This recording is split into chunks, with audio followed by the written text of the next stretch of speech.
Assalamualaikum warahmatullahi wabarakatuh. Pada kesempatan kali ini, kami dari kelompok 2, Tadris Biologi kelas 1A, akan mempresentasikan sebuah materi yang berjudul Demokrasi Pemilu yang Kian Terkikis Akibat Praktik Money Politik. Selanjutnya, perkenalkan anggota dari kelompok 2.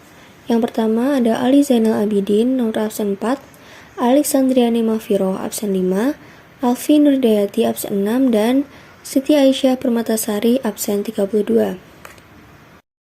Money politik dalam bahasa Indonesia adalah suap. Arti suap dalam buku Kamus Besar Bahasa Indonesia adalah uang sogok.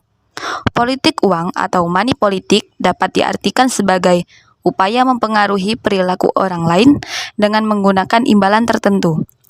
Ada yang mengartikan politik uang atau money politik sebagai tindakan jual beli pada proses politik dan kekuasaan. Tindakan itu bisa terjadi dalam jangkauan atau range yang lebar, dari pemilihan kepala desa sampai pemilihan umum suatu negara.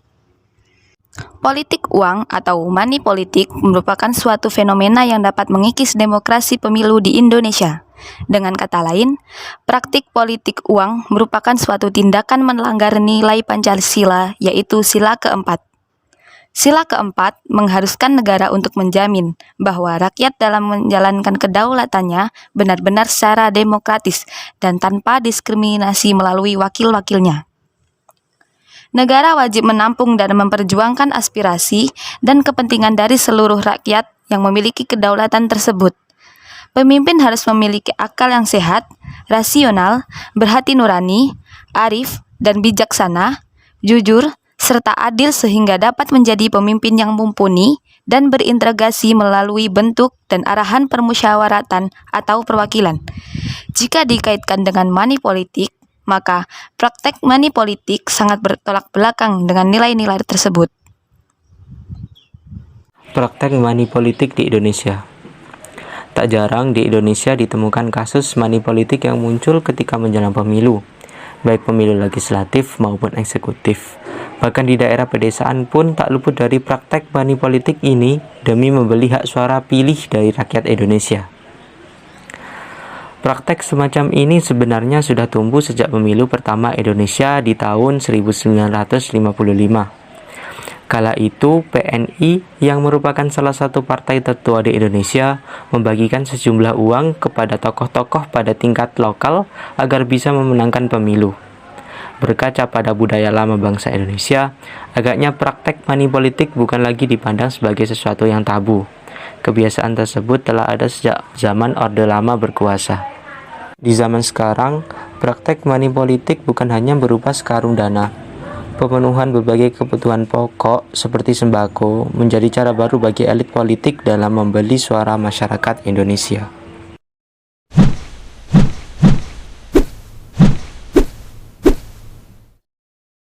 Dari Jawa Tengah, Saudara, Bawaslu Temanggung menemukan adanya dugaan politik uang pelaksanaan pilkada serentak. Temuan berupa amplop yang berisi uang yang dibagikan kepada calon pemilih di 7 kecamatan. Pengaruh money politik. Politik uang atau money politik sangat berbahaya bagi demokrasi di Indonesia. Selain itu, akan menghasilkan pemimpin dengan kualitas rendah. Money politics juga akan melemahkan politisi dan institusi demokrasi itu sendiri. Politik uang sangat berbahaya dalam membangun sebuah proses demokrasi yang bersih, karena perannya sangat merusak.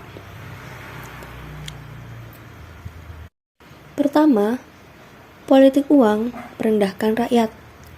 Para calon atau partai tertentu yang menekan politik uang untuk menentukan siapa yang harus dipilih dalam pemilu telah secara nyata merendahkan martabat rakyat. Suara dan martabat rakyat dinilai tidak sebanding dengan apa yang akan didapat selama 5 tahun. Kedua, politik uang merupakan jebakan untuk rakyat. Seseorang yang menggunakan politik uang untuk mencapai tujuannya sebenarnya sedang menyiapkan perangkap untuk menjebak rakyat. Rakyat dalam hal ini tidak diajak untuk sama-sama memperjuangkan agenda perubahan, tetapi diarahkan untuk hanya memenangkan sang calon semata. Setelah calon terpilih, maka tidak akan ada sesuatu yang akan diperjuangkan karena sang calon akan sibuk selama 5 tahun atau periode tertentu untuk mengembalikan semua kerugiannya. Yang ketiga, politik uang akan berujung pada korupsi. Korupsi yang marak terjadi adalah sebuah bentuk penyelewengan APBD di mana terjadi kerjasama antara eksekutif dan legislatif. Kehadiran legislatif dengan fungsi kontrol atau pengawasan tidak berfungsi secara maksimal. Poin ini adalah kaitan dengan poin kedua, di mana motivasi dilakukannya korupsi adalah untuk mengembalikan kerugian yang telah terjadi saat kampanye, di mana sang calon telah melakukan politik uang. Keempat, politik uang membunuh transformasi masyarakat. Transformasi atau perubahan sebuah masyarakat ke arah yang lebih baik akan terhambat, bahkan mati jika proses demokrasi didominasi dengan politik uang. Perubahan yang diimpikan jelas tidak akan tercapai, karena sang calon ketika menang akan menghabiskan seluruh energinya untuk mengembalikan semua kerugian yang telah ia keluarkan selama kampanye. Utamanya, kerugian yang terjadi akibat jual beli suara dalam kerangka politik uang.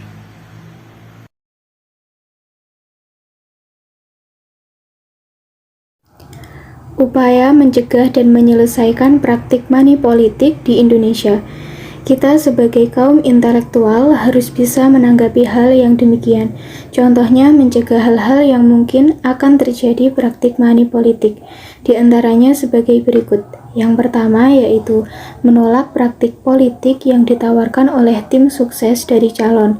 Yang kedua yaitu kaum intelektual harus menjunjung tinggi asas demokrasi yang langsung, umum, bebas, rahasia, jujur, dan adil sebagai bentuk tindakan preventif dalam praktek money politik. Yang ketiga yaitu kaum intelektual harus bisa mensosialisasikan menggunakan bahasanya kepada halayak atau masyarakat mengenai dampak negatif dari praktik money politik.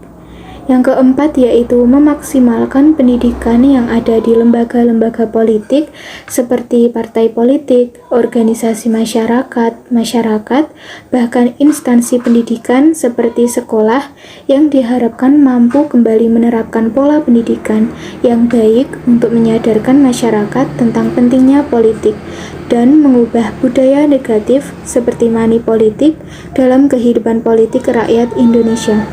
Yang kelima yaitu mengedepankan agama dan etika. Apabila pengetahuan agama dan etika dari dalam diri seseorang itu sudah ditanamkan dalam-dalam, maka hal-hal yang bersifat negatif cenderung lebih sedikit terjadi dalam praktik politik. Sehingga dari sini kaum intelektual dapat menjadi pelopor dalam mencegah praktik money politik yang merusak moral bangsa. Mengapa banyak rakyat yang terlibat dalam politik uang?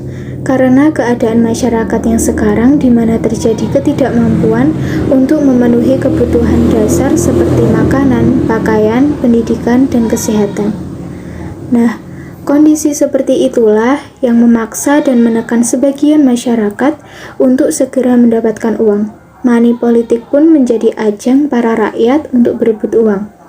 Dalam dunia politik, masyarakat memiliki hak untuk berpartisipasi dalam politik atau hak ikut serta dalam politik karena kita menganut sistem demokrasi yang pada prinsipnya dari rakyat, oleh rakyat, dan untuk rakyat.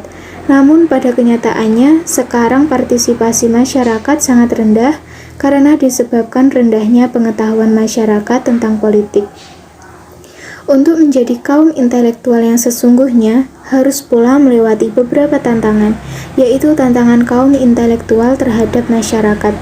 Tidak bisa dipungkiri bahwa perubahan yang terjadi dalam masyarakat dapat menurunkan moral bangsa, karena masyarakat memiliki peran penting dalam kemajuan bangsa.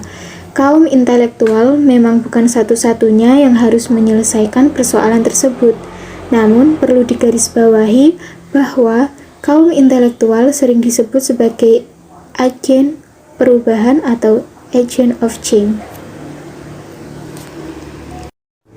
Demikianlah materi mengenai demokrasi pemilu yang kian terkikis akibat praktik money politik yang kelompok kami sampaikan. Sebelumnya kami mohon maaf yang sebesar-besarnya apabila di dalam penyampaian materi tadi mungkin ada kesalahan kata atau beberapa pernyataan yang menyinggung. Semoga bermanfaat bagi kita semua. Terima kasih. Wassalamualaikum warahmatullahi wabarakatuh.